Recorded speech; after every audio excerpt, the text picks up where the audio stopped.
If these adventures are making you jealous, that means you're ready to get yourself a BedRock. Hey there, it's Scott from Yakima, and if you've got a truck, then we have the gear for you. It's called a BedRock, and it turns your truck bed into a Swiss Army knife.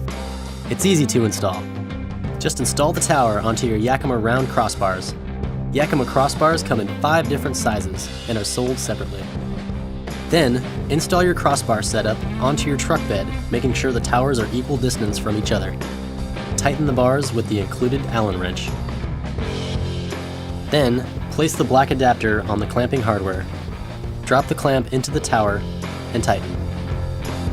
For trucks with tracks, use the longer track adapters. Then clamp down the clamping hardware and lock. Boom, bed upgraded.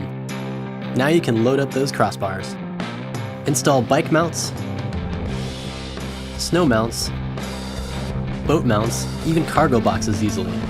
If you've got more Yakima gear to add, try our SKS Same Key system. It replaces all your lock cores, so you only need one key to secure everything. With the BedRock loaded, you now have double the space for other gear to go in your truck bed. The BedRock rocks indeed. So what does it all mean? Gear goes here, friends go here. Yakima, take more friends.